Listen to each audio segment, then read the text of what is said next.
Hi guys, good afternoon. Ayan guys, andito tayo guys sa likod ng bahay ko guys. Ayan.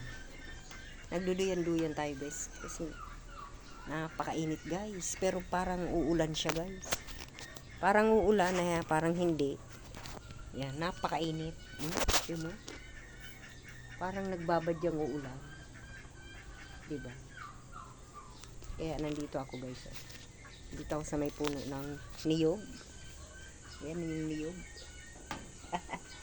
Ayan, mainit. Mainit siya guys.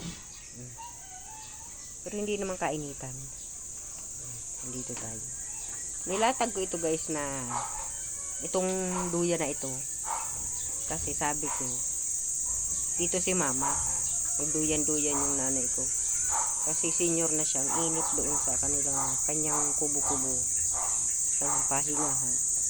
Ayaw niya naman dito, masingaw daw. Malilim nga guys, pero yung maalinsangan, so mainit pa din. Siguro mamaya yun dito magduduyan, mga alas 5. Malamig-lamig na. O ayan guys, uminit na uli oh. Sarap dito magduyan-duyan guys. Ayan, diba? Kita nyo guys. Habang pinagmamasdan ko yung aking mga kalamansi oh. Kita nyo guys. Yan oh, mga kalamansi ito. Ang dami niya guys bunga. Kaso pag lumaki-laki nawawala eh. Diba? Ayan, nawawala dyan guys pagka malaki-laki na. So ako pinalalaki ko kaso wala man ako makitang malaki. Kasi pag malaki-laki na kinukuha na nila. Ayan, diba? Ang babait nila.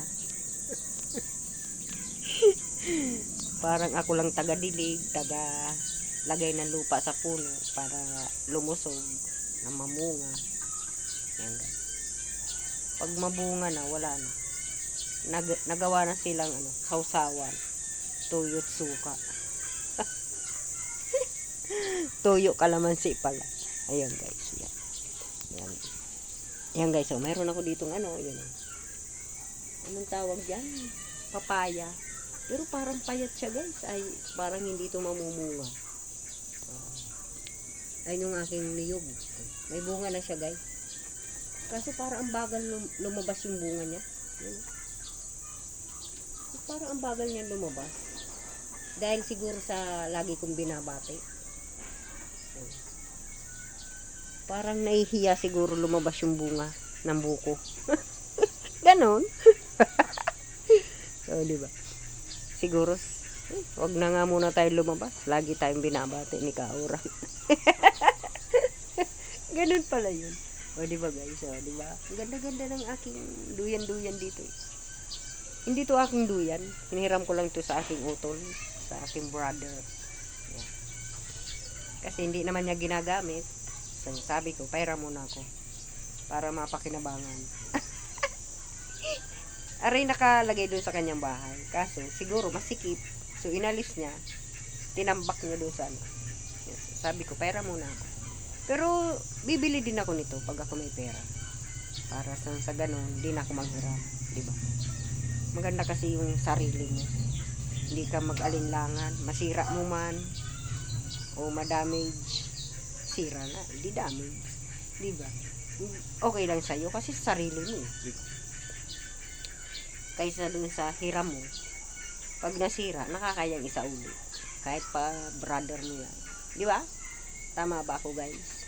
Ganun yun. So, pansamantala lang to na hinihiram ko. Habang wala pa akong duyan. Diba? Wala lang. Pasensya na kayo guys. Na-share ko lang. Na-share lang. Ay, nako. Ayan o. Diba? Kaso nakakahilo. Nakakahilo pala guys magduyan no? Nahihilo ako. Masakit ng ulo ko eh. Wala pa akong ilang minuto pa lang ako dining nakaiga. Nahihilo na ako. Diba? Parang nahihilo na ako. Parang nahihilo na ako. Nahihilo na nga ako guys. Yan. Diba? Ang sarap magduyan-duyan dito. Nasaan na kayo si Batumtong? Tom! Nasaan ka na, Tom? Kaso mainit pa rin. Yung singaw ng, ano pa, tawag doon? Maalinsangan ba? Alam nyo guys, yung maalinsangan? Yung hulab, mainit yung hulab. Diba? Yan, ganyan ang aking libangan din. Nakakuha ko ng duyan-duyan.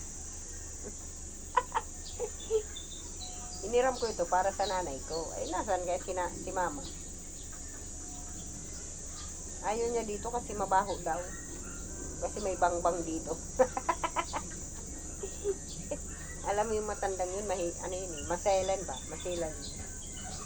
Maselan si mama. Ayaw niya nung may mga naamoy siyang hindi maganda. Kaso ka, sa bagay, kahit sino naman eh, ayaw naman na may maamoy na hindi maganda.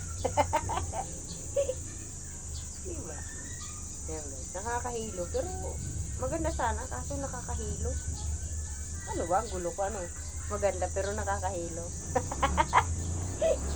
Ay naku. Ayan. Diba? Ayan. Kay gandang pagmasdan ang aking mga halaman. Ayan guys.